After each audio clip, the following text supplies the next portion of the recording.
Hey, what's up, YouTubers? It's me, Cameron, again. And, well, if you follow me enough, you know what I'm probably going to talk about today. It's finally happened, the release of Kung Fu Panda 3. I've been waiting for years for this to come out. This was initially meant for a Christmas release, but then the makers realized it would be coming out a week after Star Wars, and yeah, that wouldn't have done too well. So it was pushed back into a January release, and while January releases typically don't see a whole lot of revenue, I think it's a good choice for them right now because really there's no competition right now for animated films or even family films. The only animated film out right now is Norm of the North, and it's not doing that well. So, and this might end up working very well for it. If y'all remember, Kung Fu Panda 2 opened right alongside The Hangover 2, which was a highly anticipated but ultimately awful sequel. And, well, this one is opening alongside 50 Shades of Black, and also also Finest Hours. And neither one is doing particularly well with critics. Finest Hours is doing okay, but Kung Fu Panda 3 is doing okay. I went to go see this last night with a group of friends, and I can show you right now. Got all three ticket stubs framed now. Gonna have to get a frame for 4 whenever that one comes out. So I went to see this with some friends last night, and it's funny. My initial idea was that it didn't feel like the same KFP universe as the first two movies, and I don't mean that in a sense like it got things wrong like the television show did. But I mean, part of it's like we're seeing different parts of the Jade Palace we've never seen before, and there's also a supernatural realm, which I'll get to that in a bit. Because they haven't really done supernatural elements in the past. I mean, yeah, the Wuxi Finger hold isn't exactly basic kung fu, but I was really worried about that when I heard about introducing stuff like that, and in the end, it was actually okay. It meshed relatively well. This one talks a lot about chi, which is something I've heard in a lot of martial arts films, and I didn't think we'd actually see in a Kung Fu Panda film, but it worked okay. I know some people might not get into that, but I thought it was okay. Now, critical reviews for this movie, well, there are a few naysayers out there, have been mostly positive. But one thing no one is really on agreement on is whether or not it's better or worse than the other ones. And honestly, I'm not really sure either. I don't know where this movie falls for me. The second one is without a doubt still the darkest of the two, and it may be my unofficial favorite. Again, I'm not really sure how to place it, though. This one, number 3, is probably the funniest, though. At the very least, it's the one that throws out the most jokes. They definitely are trying to make you laugh a lot with this movie. And also, and this is kind of a big thing to claim, but I think it probably has the best animation out of all of them. Yeah, seriously. There's a lot of beautiful colors and beautiful shots in this film, and like I said, since we're seeing a lot of different areas that we haven't seen before, there's more to work with in that. And I mean, yeah, the second movie took place mostly in Gongman City, but that's basically just a bigger Valley of the Peace. This introduces the Panda Village, which that's another big thing. I guess I'll say there are 3 main things to get out about this movie. The first one is the one that's in all the trailers: Poe's biological dad. Yes, and for anyone who knows me, they know I kind of have a soft spot when it comes to father-son stories, especially in animated films. Ironically, the one exception to that is one of the biggest ones, Finding Nemo.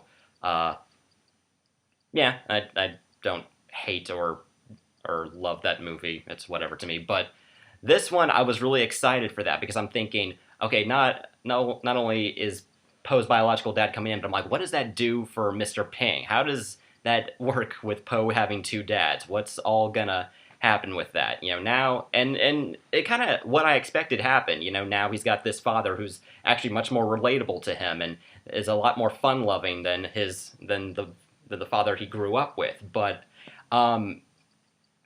yeah, they explored a lot of good moments with that. In fact, there's actually even, throughout the film, there's a lot of good father-son scenes, but there's also a few scenes between the 2 fathers, and that was something I really liked as well. And it's showing the two strengths that they each have in raising this son that they've shared, in a sense. Okay, second big point to bring up is something that I didn't know because it wasn't really in the trailers a lot. Poe is now the teacher of the Jade Palace. He is the one who is going to be teaching the Furious Five, and that works out about as disastrous and as funny as you'd probably imagine it'd be.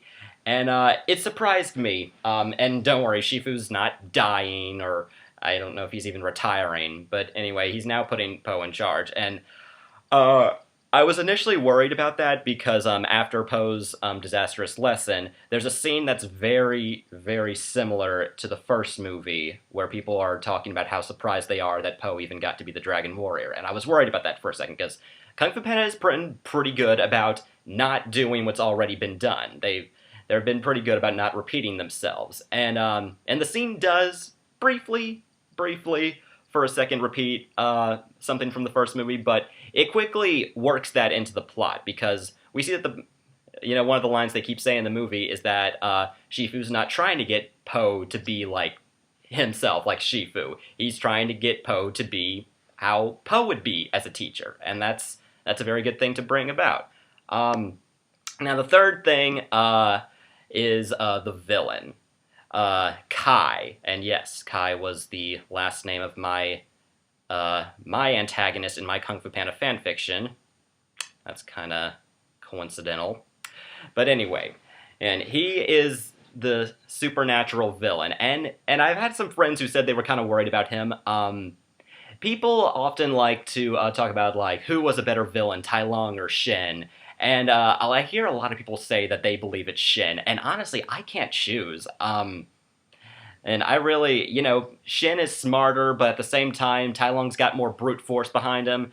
This guy's got, well, he's got supernatural on his side, but he's also pretty formidable and physically, too. So, I will say, he does also have a lot of humor involved with him, too. Although, less like Shen and more like Tai Lung, the humor about him is more off of what other people are working off of him. Not so much as he is inherently funny, but he does lead to a lot of funny scenes, I will say.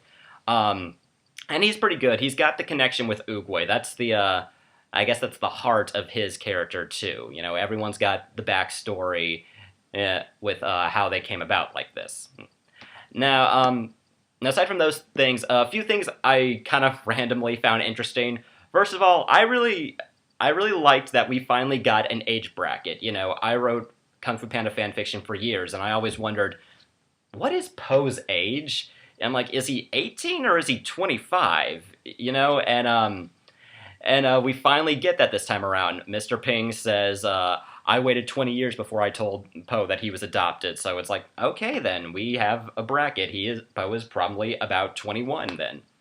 Another interesting thing, the Furious Five are still, they're still all finding their own groove as individuals. There's a scene where Shifu sends just Crane and Mantis on a mission together, and I remember just thinking, that's kind of interesting. It's sort of a reminder that, they're five separate warriors, not a group of five all the time, and I thought that was interesting, and it also gave him a chance to have a few scenes that they wouldn't have normally, have a few lines like that. Okay, the other thing I wanted to say that I found interesting, because I was worried about this, was let's see. Yes, I have all these newspaper clippings. Was the introduction of Mei Mei, who was going to be a potential love interest for Poe. When I heard that, I was kind of worried, just because I'm like, I don't want Poe to have a love interest. I want him to be, the guy who represents all us forever single guys. Well, not really, but I don't know. I thought that if they introduced a love interest, it would be kind of distracting. And in the end, what I found is she wasn't. Not only was she not much of a love interest, she wasn't really in the movie all that much. And I don't know what the backstory is, because originally when this came out, it was kind of hyped up that Rebel Wilson was going to be playing Mei Mei. It even said they say she got really into it, that she even went out and bought some nunchucks and started practicing with that. Mei Mei is a ribbon dancer who then takes up nunchucks. But then they replaced her with Kate Hudson, so I'm thinking maybe that's how it was cut down, but they even then, they still made quite a big deal about her being in the movie too. And like I said, in the end, and I guess I should be happy about that, and I am. Like I said, I didn't want there to be that much focus on it, but, the critic in me is saying, like, no, you presented her. There's one scene where she's really prominent, and then that's about it. I mean, you see her throughout the film, but that's about the only scene where she does much to the plot. And, like I said, the critic in me wants to say, no, if you introduced her, you should do more with her, or have not introduced her at all. And I don't know. For all I know, they're building her up for a sequel. Maybe. I don't know. But like I said, not much time is spent on her. Most of the time is spent between Poe and his two dads, which is what I wanted, so I'm okay with that in the end. And, I wondered a few things like, is he going to mention Poe's mom and what happened there? And he does, and I love that. I love all those scenes. In fact, one scene I actually really liked, because it's something, I remember thinking about this, and I won't give away who it was, not that there's many people to choose from, but this movie has, I think it's the first time we've ever seen Poe mad at someone that he really cares about. And I mean, yeah, we saw him fight with Shifu in the first movie, and he had the altercation with Tigress in the second movie, but this is the first time you really see Poe disappointed with someone he doesn't want to be disappointed with. And I like that. It's, I don't think we've ever seen that before. And yeah, it's not as dark as, like I said, the second movie, but it's still a fair amount, which was really good, I thought. I thought that was a great choice. Now, every Kung Fu Panda film has its own line that stuck with me. The first one was, today is a gift. With the second one, it was, about letting go of the past. With this one, it was a line that Shifu... Well, first of all, I like the fact that Shifu said that he's trying to get Poe to be himself. And yeah, they make fun of how confusing that sounds in the film, too.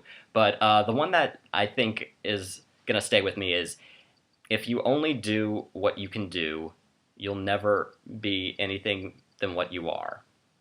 You'll never be better than what you are. And I think that's the thing that's going to stick with me with this movie. And probably for the rest of the year, as this first month of the new year has gone by, I think it's going to stick with me. I hope it resonates with other people, too. And, push boundaries this year, guys. You don't know what you're capable of. So yeah, that's about what I thought of Kung Fu Panda 3. I'm probably going to see it a second time with some friends. I saw this one in 2D, so I can't say anything about the 3D aspect, but some of the animation in this film I do remember thinking, oh, this is going to look so cool in 3D, so I might see that. Until then, guys, I hope you all see it. Let's make this movie make a lot of money. I really want it to do well. I want it to be one of DreamWorks' best. And like I said, it doesn't have much family entertainment competition, so it might get that. So yeah, that's what I have to say. I hope y'all enjoy it, and until then, this is Cameron, signing out.